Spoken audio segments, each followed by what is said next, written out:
Y'all know what day it is. Today's April 8th, 8:47 a.m. out here on the West Coast in California. It's a beautiful, what is it, Wednesday morning. I know in my title yesterday I had the Monday morning football chat, but it was my Monday yesterday in terms of the works of my work week. But I didn't go into work yesterday because I had to make sure that I was able to get my daughter after for the after school program or the school camp that she's in for the week because she's not in school right now with the spring break and everything like that. So I had to take time off yesterday to make sure that she was good, to make sure she was home safe, and just to make sure that she was happy. You know, it's always important to spend time with your kids and continue to build that relationship with them because there's nothing more important than a parent and a child bond, in my opinion. But you know, we're here to talk about Chelsea. We're here to talk about the Champions League yesterday and some pretty insane games that took place yesterday. Um, Bayern Munich go to Madrid, and to be quite honest with you, Bayern Munich could have scored 7 or 8 yesterday, maybe even 15. They had opportunities after opportunities after opportunities yesterday, and Real Madrid just looked like they had no answers for Michael Olise, Harry Kane, right? Like Michael Olise yesterday, I've been talking a lot about Harry Kane has a chance to win the Ballon d'Or. Michael Olise, bro, is to think that Chelsea had an opportunity to sign him when he was at Crystal Palace, and the only reason that we didn't sign Michael Olise was over wages. It's crazy to think that, man. And look what he's doing at Bayern Munich. And yeah, Bayern is a better team, sure, but you put a player like that in a squad like that, he's gonna get better. And I'm glad that he went to Bayern Munich and he's ripping it up over there because he has become an exceptional right winger. And maybe he's a top 3 right winger in the world right now. I mean, he's that good. Right? So, you know, we push on from that game, and Vinicius Jr., bro. I mean, can we talk about him for a second? What a poor performance yesterday. He has to be better. He had the opportunity, the 1v1 against Manuel Neuer, and he completely fluffs it. I saw some people in Eunice's chat yesterday during the watch along saying that João Pedro and Esteval, they scored that goal. I'm going to be honest, they probably do. Why? Because they're ruthless in front of goal. For Vinny, it's more about trying to embarrass the other player rather than just putting the ball in the back of the net. And Manuel Neuer yesterday at 40 years old found a way to take the lead back to Germany, and the save he made when he went down to his right yesterday, the shot from Kylian Mbappe, bro, that is one of the great saves I've seen probably in the past 3 or 4 seasons. For a 40-year-old goalkeeper to get down like that is insane. And this is why Manuel Neuer is regarded as one of the greatest goalkeepers of this generation. He makes spectacular saves. He's a fucking wall, bro. Like Germany used to have the Berlin Wall. Now they have it in modern day form with Manuel Neuer. I mean, they've had it for the past 15 years, right? So he's gonna go down as, in my opinion, a top 10 goalkeeper of all time. Maybe even sneak into that top 5 conversation because he's that great of a goalkeeper. And just what a career he's had. And now he has another opportunity to win the Champions League again with Bayern Munich. I think that would give him 3 because he won it in 2013. He won it in 2020. He's going to be that guy to probably do it again in 2026, and he may go down as the greatest German goalkeeper of all time over Oliver Kahn. So, so we'll pop over to start talking about Chelsea here. I thought I was showing that, but apparently I wasn't.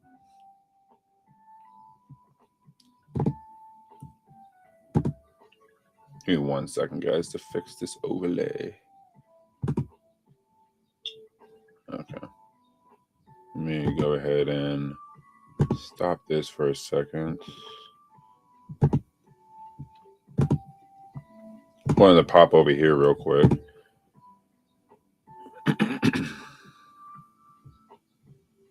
All right.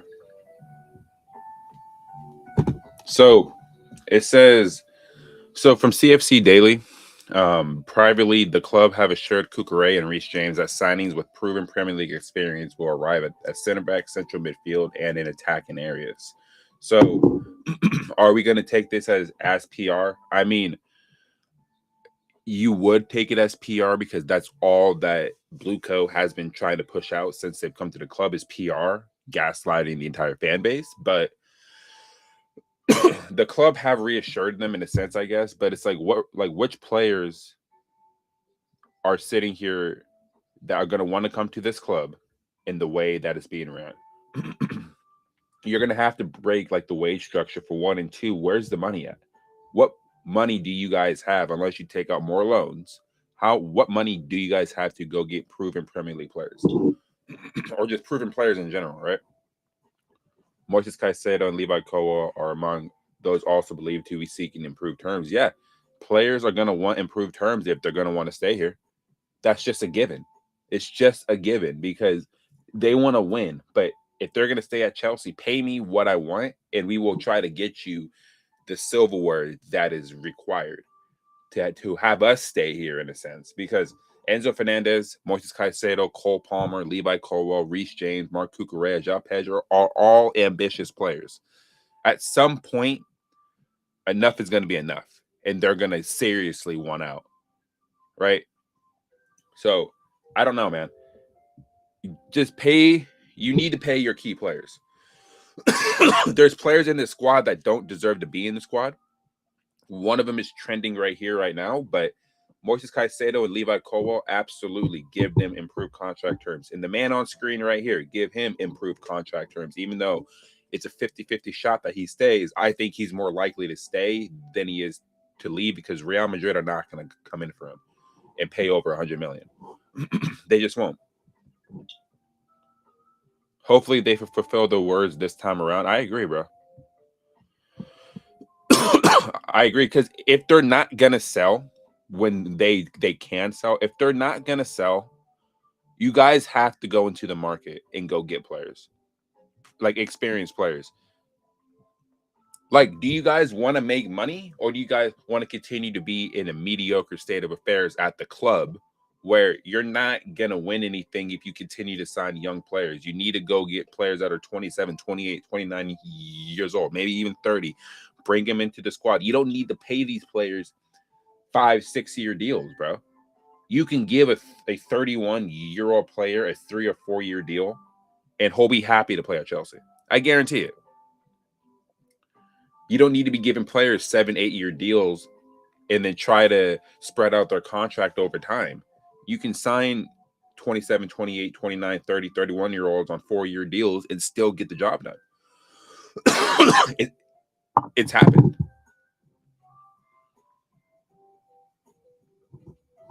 They did fuck up bad, bro.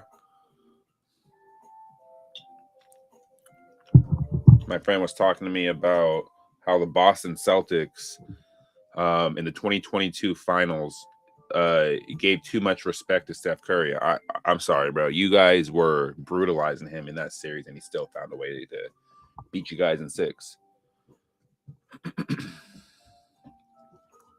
Waffle, we heard the same thing in 2023, 2024. Maresca, Ben promised the usual Stamford Bridge shopping list. Cucurella and Reece James have heard this film before. Now, we don't care. Let me tell you, We don't care. It's like I said like a few days ago, until I see the players holding up their jerseys, bro, I'm not falling for it, bro. Like, I'm not falling for it. We can't fall for it. Because it's like I keep saying, man, a lot of people seem to think that we're playing around out here as like Chelsea fans, man. When a player is holding up the jersey like this, we will believe it. But until then, we're not going to believe anything that this board says, bro. And rightfully so, because they haven't done anything to really gain our trust. The opportune time to sign players was after the Club World Cup. But you don't do that. You decide to PR and gaslight everybody for about 3 or 4 months, or for about 2 months after the World Cup, and we don't get anybody. We get absolutely no one, really, no one of note, right? Estevao, João Pedro are the two signings in this window, or in the past summer window, that have actually come good. Everyone else has been all right. Cole Palmer's dropped off. Caicedo's dropped off. Now he's vice captain. We'll see what he does, right? Leading up to the Man City game, it's going to be interesting to see the mood of the team and what team Rossinier goes with in that game. Because with fifth spot now being a Champions League spot, like I said yesterday, it's fuck what Arsenal and Man City are fighting for. It's about what Chelsea need to do to get into that fifth spot, because I think fourth spot is gone. I think being 6 points back at this point in the season, it's near on impossible to catch Aston Villa and Man United. But Chelsea need to do everything they can to get that fifth spot, because this is as vulnerable as Liverpool have ever been. They have focuses on the Champions League as well, because they play PSG today. So they have one eye on the Champions League, and then they have another eye on trying to get into the Champions League via league positioning, because they're not going to win the Champions League this season outright. So they're going to have to qualify through the league. Chelsea have an opportunity to jump them and push Liverpool essentially almost out of Europe, right? So Chelsea have to go into this game at the weekend and take it seriously. Fuck if it helps out Arsenal win the fucking title. That's not our concern anymore, because we haven't been in a title race all season. A lot of people, even myself before I started my YouTube, was so hyped when Arsenal were going to come to the bridge, and there was a possibility of Chelsea only being 4 points back. And it's like, okay, if they're 4 points back at that point, anything is possible, because we've seen Arteta be a fraud for honestly the past 4 seasons, right? So Chelsea had an opportunity, but they wet the bed during the Christmas period like they usually do. So Chelsea were never in a title race, right? So who cares what Arsenal and Man City are fighting for? Chelsea need to focus on getting 3 points, jumping Liverpool this weekend, and figuring a way to just secure a Champions League spot, because it's being given to them on a silver platter. All the doom and gloom about this team, right? I said if results continue the way they're going, they're going to finish 9th. But if results pick up, they have a chance to sneak into the Champions League when all seem lost and to still grab a piece of silverware. Yes, I'm thinking optimistically, but also at the same time, man, you got to think realistically as well. And realistically, bro, this team has a 50-50 shot of getting that 5th spot. I would like to see them get at least 5th, because I don't think 4th is possible. Not right now. If they beat Manchester United and Man City, then we can have a conversation about, oh shit, maybe they could catch up to 4th, maybe even 3rd. But when you're on 48 points, Man United's on 55, Aston Villa's on 54, you're not. It's a really tough ask to get 6 points and have Man United and Aston Villa both lose 2 games. Like, I don't see that happening. But you never know, right? You never really know in this sport. Chelsea last season, at around this time last season, it was April 20th. The game against Fulham was when their season completely flipped. Could the Man City game be the game that, if they find a way to win it, could that turn their season around? Mentally, physically, and just giving them the confidence that they've been needing all season. But is Liam Rossinier the guy to take them to that next level? I don't think he is, right? But we'll get to the preview for Man City and Chelsea on Saturday. I'll probably do it Friday. Yeah, I'll probably do it Friday, honestly. But because I work on Saturday, but there's a lot riding on this Man City game, because with 5th spot being guaranteed, Chelsea have to win. They have to get the points. We basically have to thank Arsenal for winning yesterday, for Chelsea to have a chance at the Champions League. So I know it sucks to say that, but it's just the truth. It's just the truth. Instead of Michael Olise, Chelsea ended up signing Pedro Neto, João Felix, and Jadon Sancho. The following summer, Alejandro Garnacho and Jamie Gittins. In total, they cost $220 million. Michael Olise, $54 million. No matter how high the salary, the Frenchman demanded. This is a perfect example to highlight that Chelsea strategy. So focused on signing young players with low salaries is sometimes simply ridiculous. I mean, they had a chance, bro. Michael Olise, I think he wanted to move to Chelsea too. The only issue was you didn't want to pay him the wages. The same thing with Oshiman, right? Like they didn't want to pay him 300 grand, 400 grand a week. Why not? Why wouldn't you do that? If you want the best players to come to your club, sometimes you got to pay them that money. Like I don't know how much he's making at. I wonder how much he's making at Munich.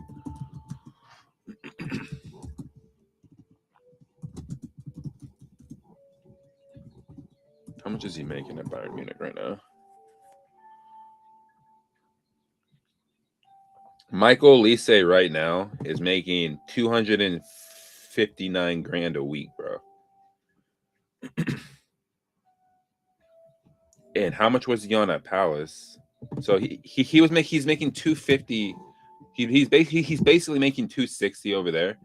So at Palace, he was making what?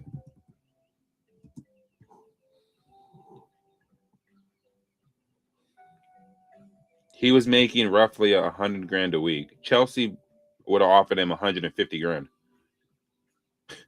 So he's essentially getting more than double his wage. He's getting 2.5 to like 2.6 times his wages by moving to Bayern Munich. It's unreal, bro.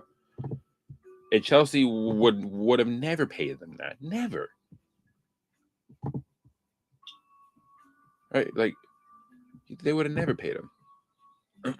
but you should have, because look what the fuck he's doing out there in Munich right now, man.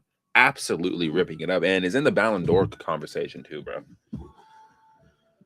Olise was tearing up that Real Madrid fullback yesterday, bro, and it was just like it was a footballing clinic on how to play the winger, on how to play as a winger, bro. Like that is exactly what you should be doing if you're a serious player and you're a serious player out there on the wings.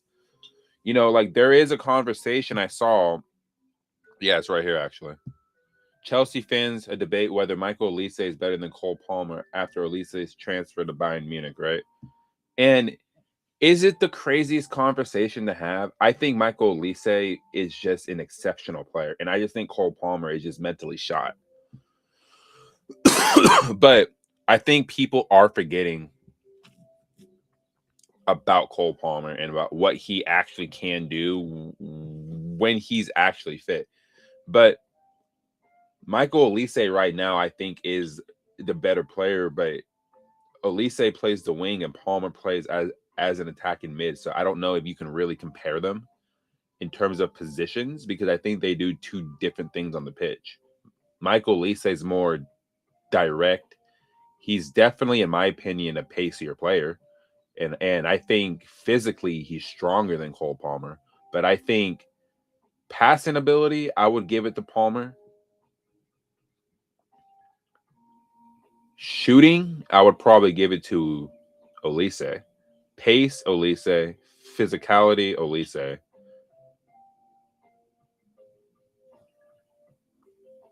Passing, I said Palmer.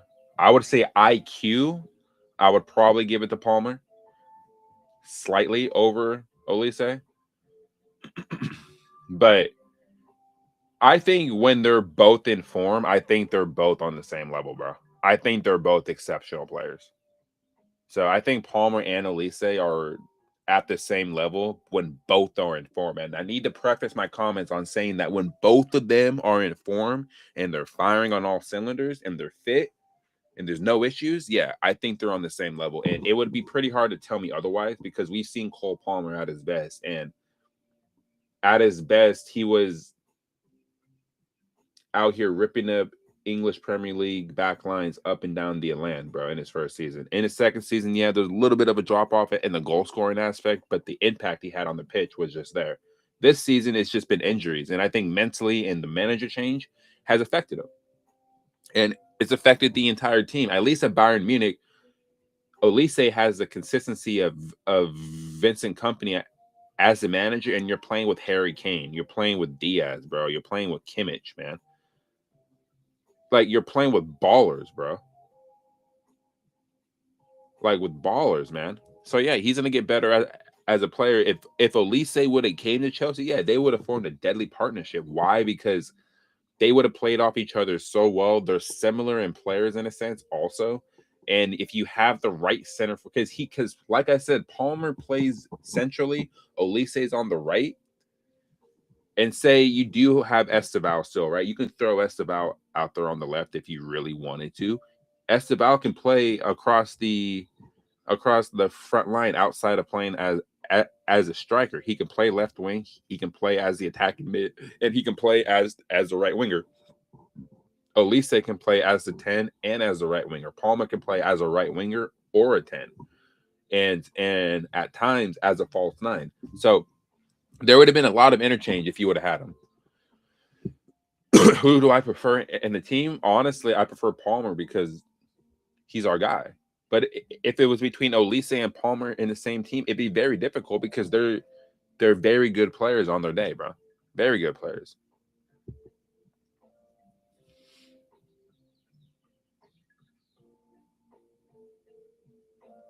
Chelsea fans are afraid to say it, but Olise is better than Palmer. I think right now he is. Yeah, absolutely, bro. Michael Olise is ripping it up, dude.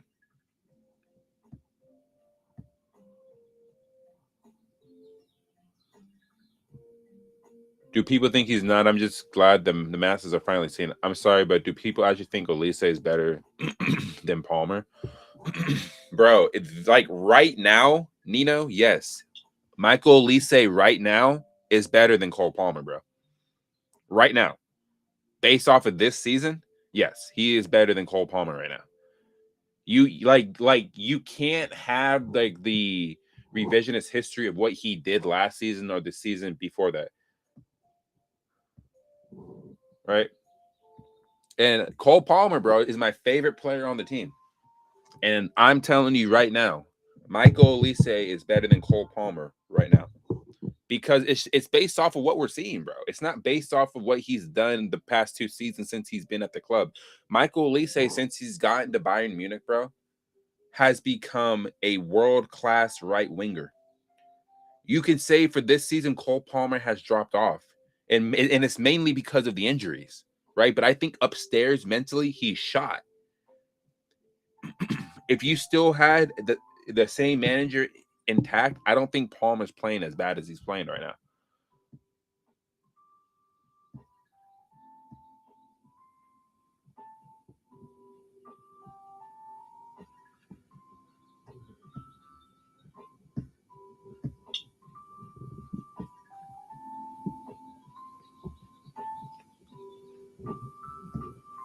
He's having the better season, but he's not the better player. Well, I'm saying this season he's better than him, but overall, I could agree with you that Palmer is better than him.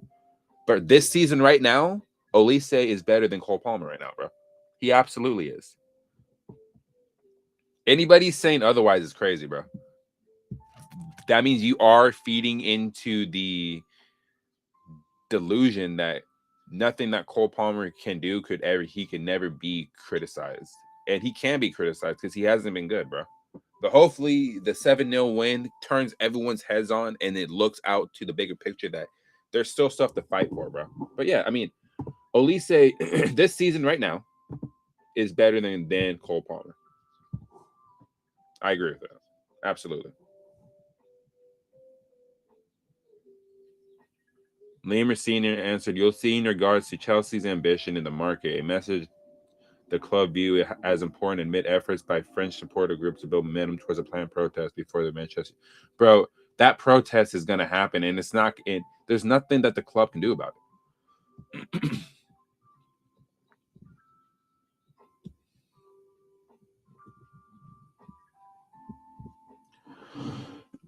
Yeah, we gotta wait to see it, bro. Can I identify Stamford Bridge in this picture?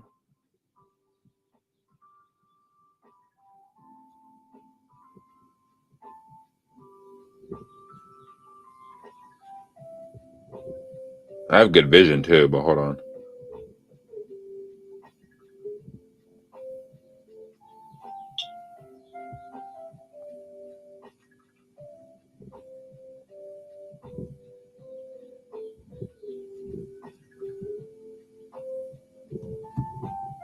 Let's see what people are saying.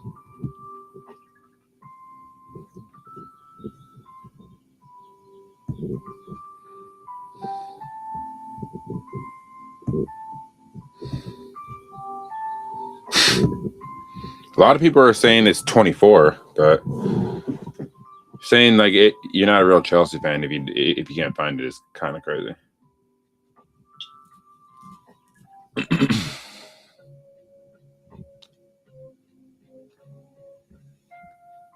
To me, the most obvious options here would be Mickey Van de Ven, Nathan Ake, Elliot Anderson, Tonali, and Element and Jai. Honestly, out of these signings, bro, who do I want to see Chelsea sign out of these guys, bro? I'll be real, man. I'll be real. If you're asking me, Mickey Van de Ven, sign him tomorrow. Sign him tomorrow. Element and Jai, the same thing. Get me him tomorrow. Right? Those two players I would happily take right now. In terms of the other players I would like to see, a Murillo would be a good one. Because I just think we need like the center half help so much, bro. And I think you need to clean house at that position and just get the experience back there, bro. Murillo would be a good one.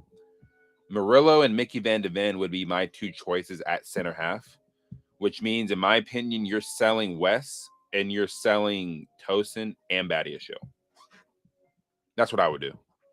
To fund the move for Murillo and Mickey Van de Ven, you're selling about 3 center halves. And I would be for selling Wes, Badiashile, and Tosin to get those two players through the door. Absolutely. Elliot Anderson is an interesting one. A lot of people are talking about him like he would be a fit. I think he would struggle, bro. Honestly, I think he would struggle at Chelsea. I don't know what it is.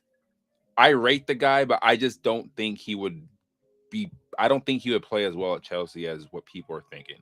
But that kind of relies on who you're really selling in the window, because Forest are going to want 80, 90 million for Elliot Anderson. If they get relegated, of course, then that fee comes down. But Forest are, in my opinion, are going to stay up.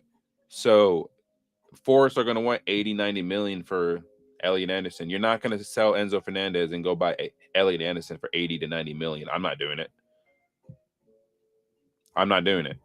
That's just me, though. I know a lot of people rate him and want him at the club. If he comes to the club and he's bought for the club, I'm never going to root against somebody that is being bought that is being brought to the club, because at the end of the day, it's their career path they want to take. And if they feel like they want to come here and they can prove themselves, then by all means, bro, do what you got to do. But I don't think Elliot Anderson is the player we need in midfield right now. I think you have a good midfield. The problem is you need one more experienced player in there. And I think Elliot Anderson, yes, he has the Prem experience, but I want to see someone a bit more proven in there. Iliman and Jai, I would take him tomorrow and have him start out there on the left wing, because I think he's the kind of player you need when you're in a tight game to just control the game, bro. Be able to take the pressure, bring some players over to open up spaces in behind. And I don't think we have that kind of winger outside of Esteval, bro. Iliman and Jai would be my ideal signing if I'm serious about trying to go get a winger. Him and Rafael Leao and Jeremy Doku are the 3 players I would look at the left wing. That's just me. Jeremy Doku's a wild one, but you never really know in this sport, right? Tonali probably will leave in the summer. Will Chelsea go after him? I think Arsenal are going to be trying to go after him. And I think that's the move that he does make, is I think he goes from Newcastle to Arsenal, to be honest. Nathan Ake, we used to have him, sold him. He would be an interesting option at center half, but I prefer Mickey Van de Ven, honestly. But I think if you were to go get Mickey Van de Ven, Iliman and Jai, and maybe a Murillo, Chelsea would be cooking with those three numbers.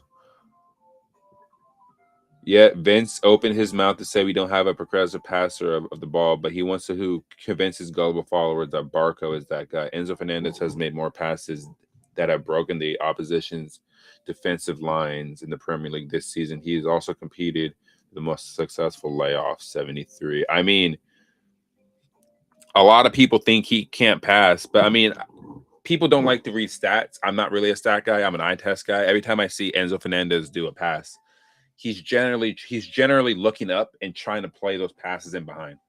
Like Bruno Fernandes, right, has 16 assists in the Premier League. I can't tell you the amount of opportunities that Enzo has laid on the plate for a lot of his teammates this season, and they haven't put it away. Pedro Neto is guilty of it. Liam Delap is guilty of it. João Pedro is guilty of a few of them as well. Cole Palmer is guilty of it. Esteval is also guilty of a few chances that have been laid off by him, right? So it's like a lot of people get on him for his assist numbers, but I think his assist numbers are good. I think he has 8 or 9. I would take that.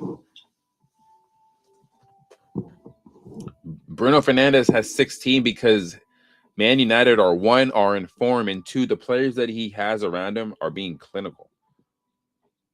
And he's scoring goals too. He might win player of the season, bro. Bruno Fernandes has a possibility of snatching a Champions League spot with Man United and winning player of the season. And I think he would absolutely deserve it if he's nominated for it. I think he would absolutely deserve to win it.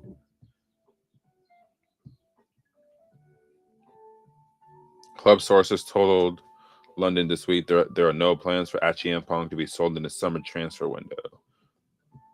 I mean, I think he needs to be sold for him to get playing time, bro. No Real Madrid midfielder can even hold on to the ball. Yet people think Enzo Fernandez won't start in this Madrid team. No control, just hit and run. Yeah, bro. I had a comment on my on a short of mine that I have yet to reply to yet. And it said he's not good enough for Chelsea, let alone for Real Madrid. Did we take a look at Real Madrid's midfield yesterday? You're telling me Enzo Fernandez couldn't fit in that midfield? Bayern Munich were running all over them. All over them. And you're telling me that he wouldn't start in that Real Madrid midfield right now? It looks shambolic. I don't know how they beat Man City. So Enzo Fernandez would absolutely start for Real Madrid right now. Given what we saw yesterday in that midfield, no, you would have a hard time convincing me that he wouldn't start right now. Camavinga can't even get in there.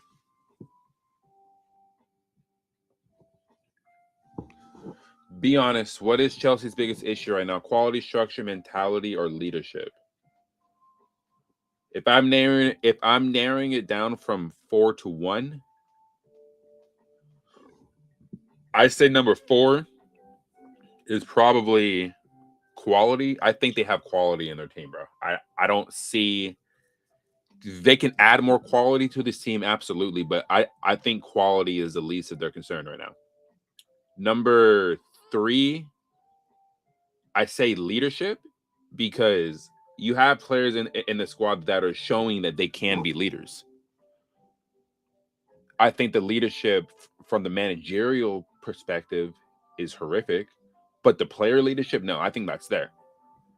The structure is number 2. The structure of how the club is being ran, and from the top down, tactically, financially, everything like that is just a mess.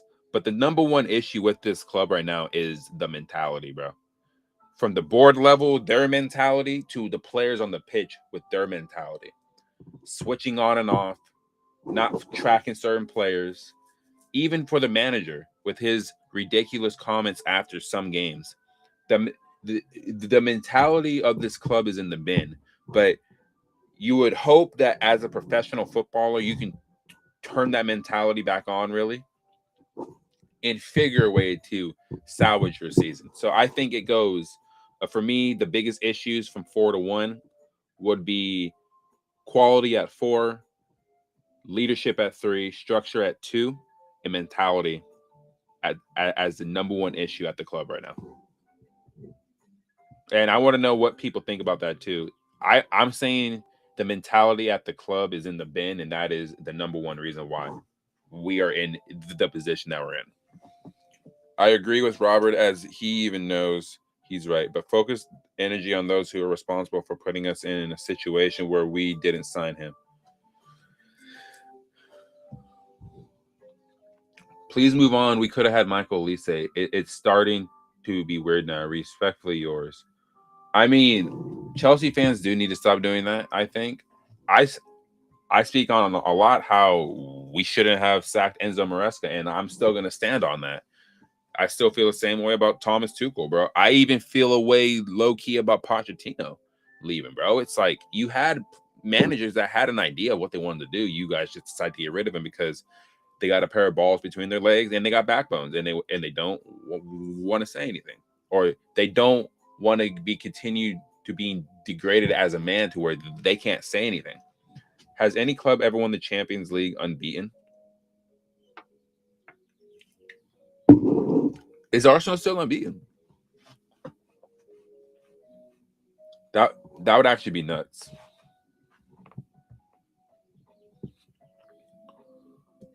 Arsenal in 2006 did it until we were robbed by Barcelona in that final. Bro, Arsenal have a chance to go undefeated in the Champions League. Oh, I guess like these are the lists of the invincibles. So these are the list of the invincible undefeated Champions League winners. Liverpool did it twice in 1980, in 1983, and 84. AC Milan did it in 88, 89, 93, 94.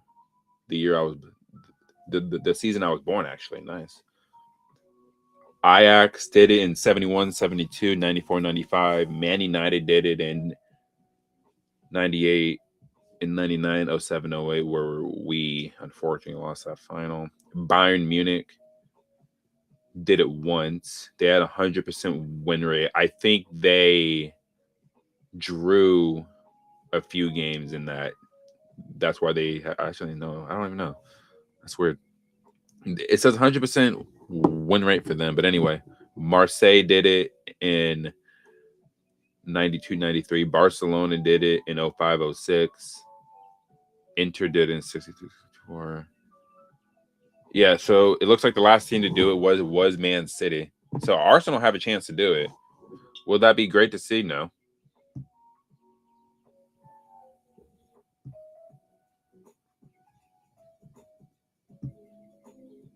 It's 100%, bro. It means you can't draw a game. So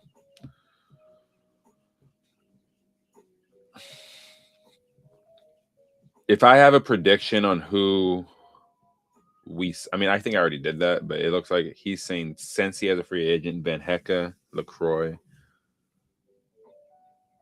Wharton, Baliba, bro. We're gonna go back into Brighton for 2 of their players. I don't know about that, bro. I mean, I'm getting tired of buying off of Brighton, even though realistically it's worked out for us. João Pedro, Moises Caicedo, Mark Cucurella. It's worked out for us. Morgan Rogers, Iliman and Jai. I think Morgan Rogers is an interesting one, bro. Is he gonna want the move out if Aston Villa get a top 4 spot? I don't know. But I think he does want a new challenge. But are Chelsea gonna pay the money to go grab him? I think it makes too much sense, and I think the stars are aligning for a move like that. But again, where is the money gonna come from? It's not gonna be there. That's what I'm saying. Don't get your hopes up, bro. Don't get those hopes up anytime soon.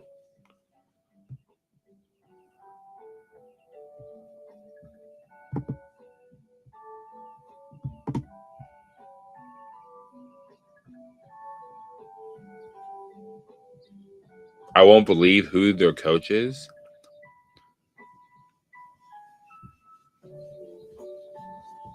Who's their coach?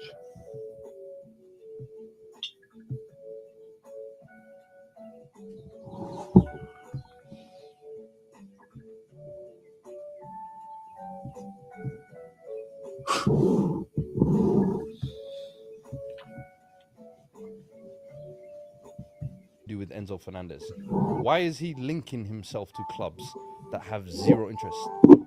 Do I link myself to Nicole Scherzinger? Do I link myself to Robbie Margot? Do I link myself Margot to Robbie, you mean? Margot Robbie? Whatever they're called, man. All of these. No. What are you doing? This rightly so, honestly. I think he should have been banned. Like foolishness on a stream as well. Like, come on, man, leave that to us. If you're going to twerk for Madrid, at least be in the conversation that Yeah. you should be there. Be in the For form me, of your, be in the form of your life. Bro. Yeah. Or have maybe 18 months left running on. I'm gonna be real, bro. He's been playing well, and I mean, he's had bad moments in games. He's had bad games. Yeah, every player has bad games. Cristiano Ronaldo and Lionel Messi had bad games in their career. So if they're allowed to have bad games, other players can have bad games too. But to say that right now, like I said earlier, to say right now he has no right to link himself with a move there, why doesn't he have a reason to do it? The club that he's at right now are in a horrible, horrible state of affairs, right? Then we witness the shit show that Real Madrid's midfield was yesterday. And you're telling me Enzo Fernandez couldn't start in that midfield right now? It's ridiculous, bro. On your contract, or be at a not place be on a death row 8-year deal. Yep. Talking about, hey It's not man, his one fault he's on an day 8-year deal. I'm gonna Thank make you, it out of the ghetto. Thank you. Nah, bro, this And- is your house. And that's why I was annoyed. I was annoyed for two things. One, you've not warranted this 100 whatever million euros fee that you're doing to be twerking for Madrid. I actually think they're dead wrong on that. Isn't bro a Tottenham fan?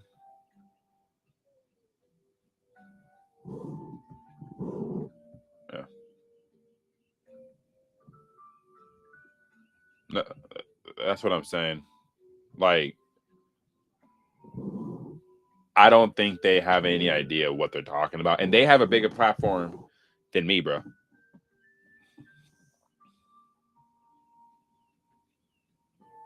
Confirmed 5th place will be UCL football next season. So 3rd, 4th, and 5th get Champions League. 6th and 7th get the Europa League. 8th gets the Conference League. If Leeds and Southampton win the FA Cup, the top 5 is still Champions League. 6th becomes the Europa League. 7th is the Conference League. 8th is nothing. And then if Aston Villa finished 5th and win the Europa League, then 6th will be in the Champions League. If Liverpool finish 5th, win the UCL, then 6th will be in the Champions League. According to BBC, if both European trophies finish 5th and 6th, that would put 7th into the Champions League. Bro, there's a possibility that 7 English teams could get into the Champions League. Is that going to happen? No, because Liverpool are not winning the Champions League, and Aston Villa probably won't win the Europa League. But they do have Unai Emery as manager, so you never know. That is his competition, by the way. So you never really know. But listen, bro, 17th in the Champions League would be insane.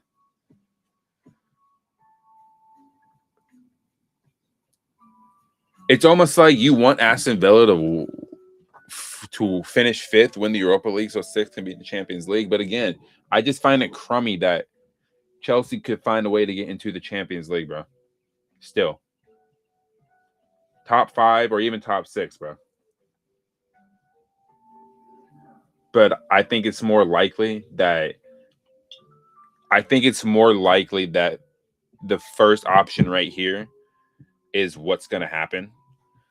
where you have 2 Europa League spots and a Conference League spot and 5 Champions League spots.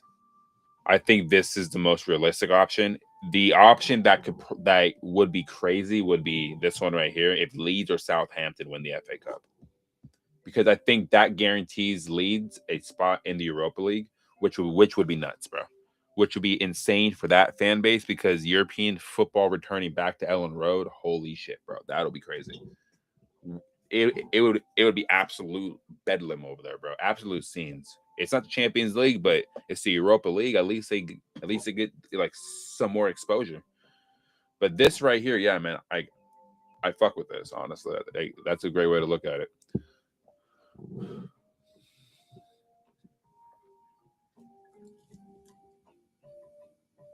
Chelsea are 7 points behind third, 6 points behind Villa in fourth, a point behind Liverpool, 2 points above Brentford in seventh, 2 points above Everton in eighth, 4 points above Fulham in ninth, and 5 points above Brighton in 10th. We should beat Man City, not for Arsenal. We need the points.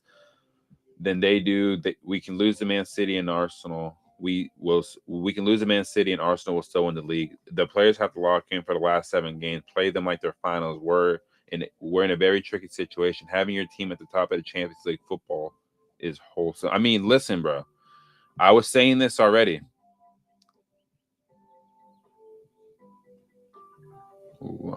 I'll read this afterwards, but Chelsea have to go out there and get the 3 points, bro.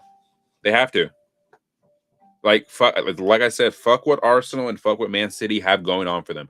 Chelsea need to focus on getting these 3 points because with 5th spot being in the Champions League, you need to get the 3 points and you need to get in there. There's other routes to get into the Champions League, but take care of business and do it the way that it could be done now. Don't hope that Aston Villa wins the Champions League or Aston Villa wins the Europa League and Liverpool win the Champions League. Don't rely on that. Rely on trying to getting into that 5th spot, maybe 4th. Enzo Maresca has potentially fired a cryptic message at his former club, Chelsea, in private.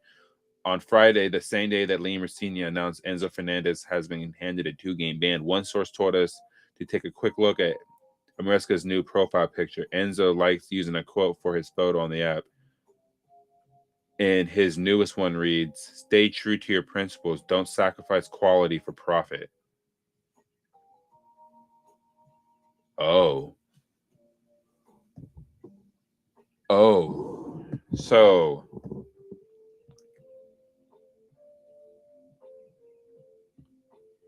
yeah, bro. That's what I'm saying. So if I can actually look for this, let me take a look at this real quick. I think he actually had it too on his Instagram. If I can actually pull that up, because I still follow Enzo Maresca on that.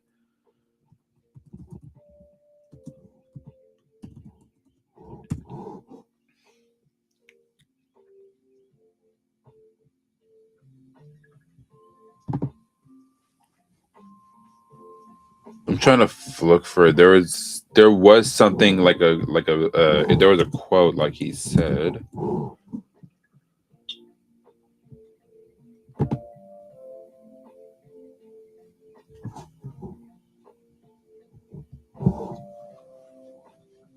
Let me see if it'll show up on here. Because last time I came on this website, they were trying to have me pay to view it. Yeah, I can't view it. I ain't paying the Daily Mail shit, bro. But Enzo Maresca saying something like this is, listen, bro. I mean, he was calling it out early and often, especially towards the end.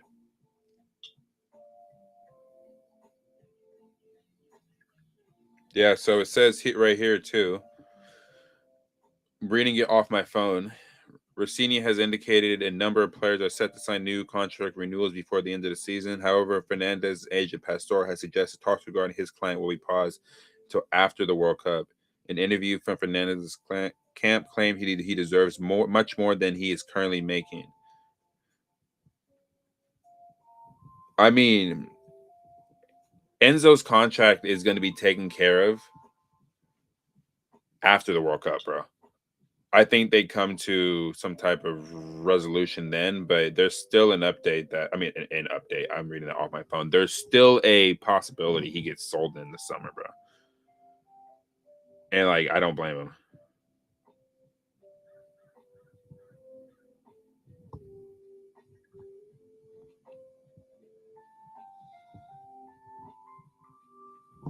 Yeah, I mean, him saying this is him quoting that's crazy, bro.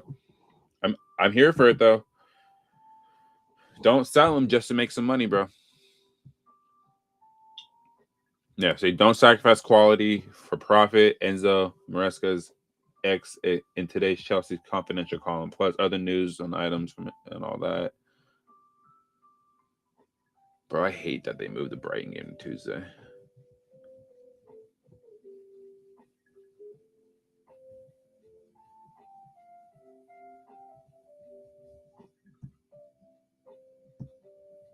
Yeah, man. It's been an interesting morning seeing what we've seen this morning.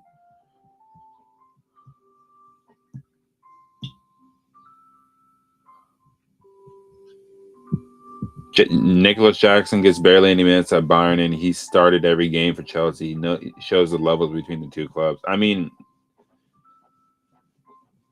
I guess in a sense, yeah, it shows levels, but it's like I've said before. Nicholas Jackson was always going to find it difficult to get playing time when you have Harry Kane as the main option. So you're going to find it difficult to get any kind of playing time. I think he does come back, and I think he's reintegrated in the squad next season. I think you have to do that because he didn't deserve to be sent out on loan in the first place. He had 2 red cards towards the end of the season, but he's better than Liam Delap. Much more productive. And in my opinion, easier to root for.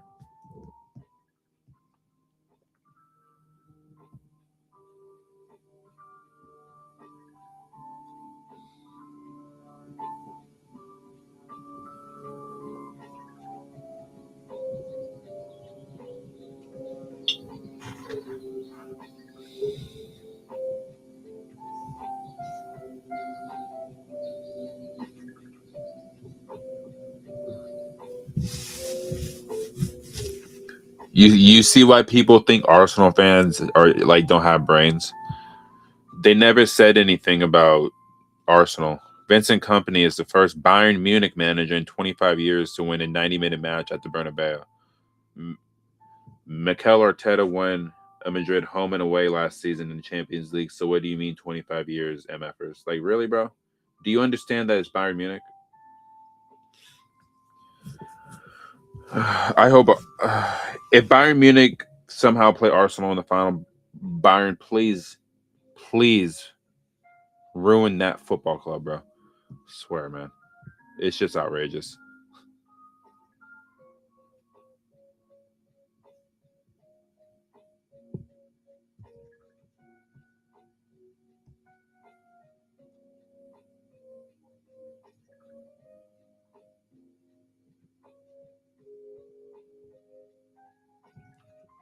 The actual and correct world-class players at every Big Six club.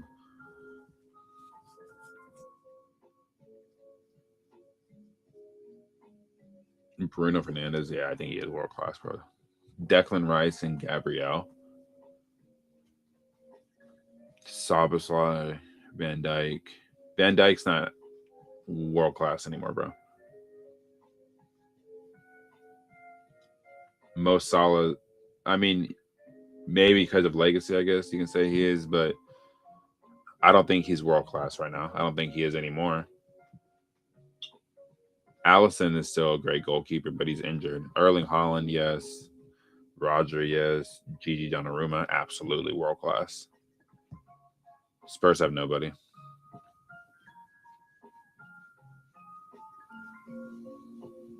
Yeah, that's what I would do.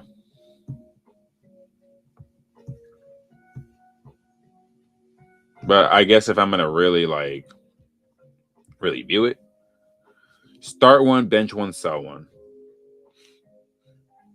Right now, I'm starting Elise. I'll bench Esteval right now, and I'll sell him because I can probably get the most money for him, to be honest.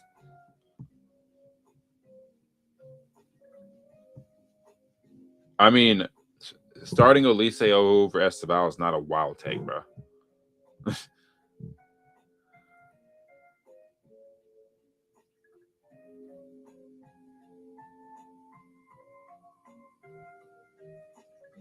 But Ben Jacobs on London is Blue suggests Clear Lake have no intention of selling.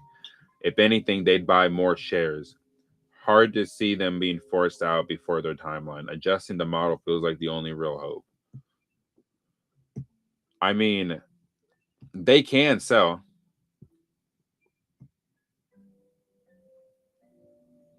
They can sell. So it looks like now a lot of people, bro, recently have been getting on Nini for calling him like a blue coat puppet and all this shit. I don't agree. I don't think he is.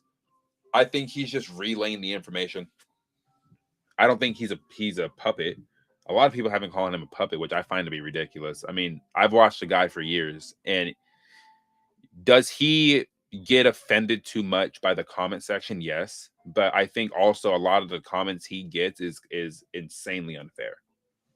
It's been the only realistic outcome. You can call for change and voice your frustration without asking for unrealistic things like a sell of the club. It's crazy how many men refuse to accept this. It's either sell up or they got nothing else.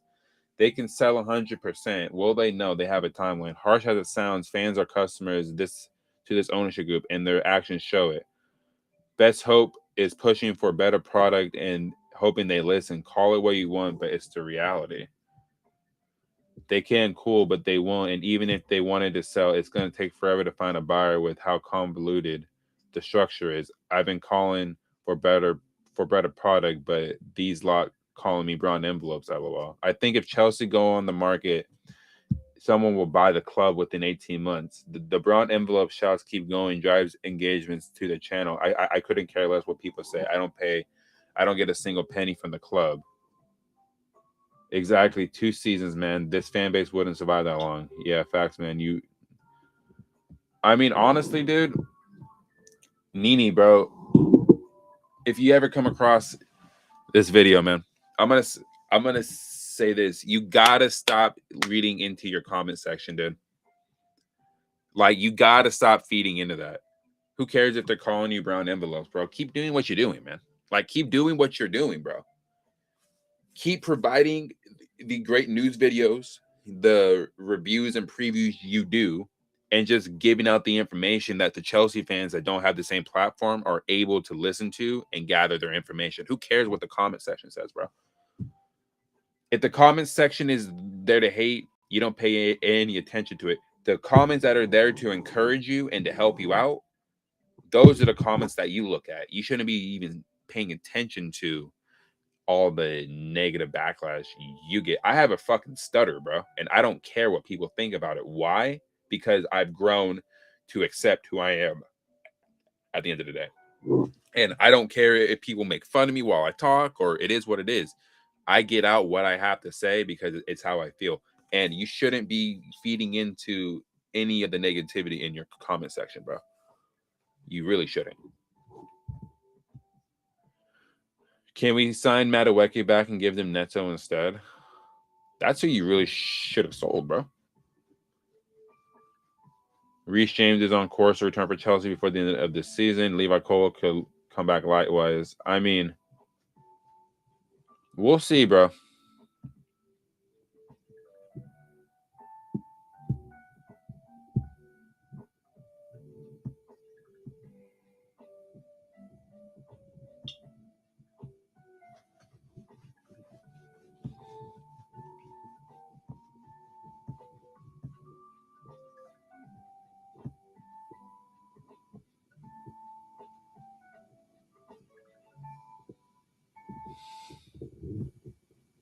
Ooh.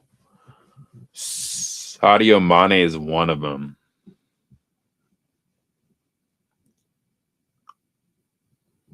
It says name 2 African players. Sadio Mane.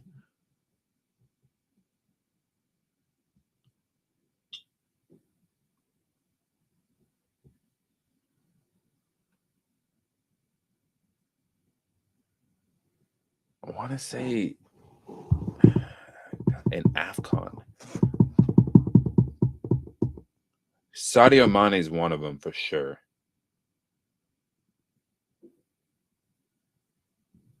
I want to say Yaya Toure maybe is in that conversation because I think he did win the Champions League with Barca. Mane and Salah. Yeah, I got both of them without even looking yet. I said Mane and Yaya Toure, but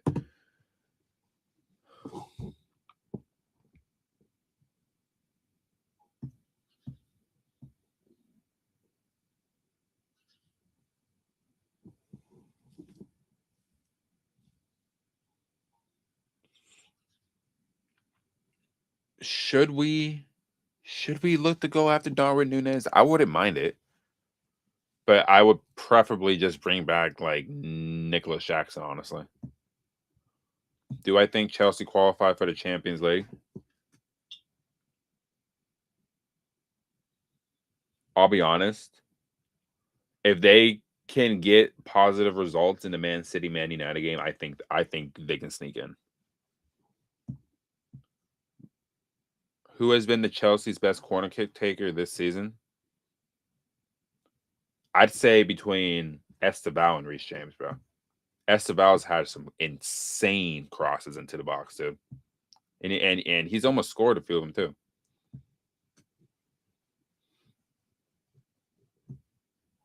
Without being biased, who should stand up for Jamie Carragher?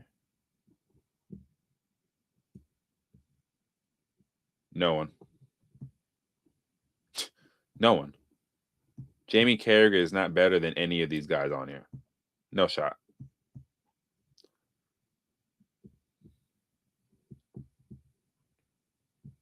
All of them were flops in the Premier League, by the way. This just exposed how poor the quality is in the Bundesliga. These three players were not flops in the Premier League, bro. That's crazy. Kane has 213 goals all time in the Premier League. Yeah, bro. He is a flop. I can tell you that.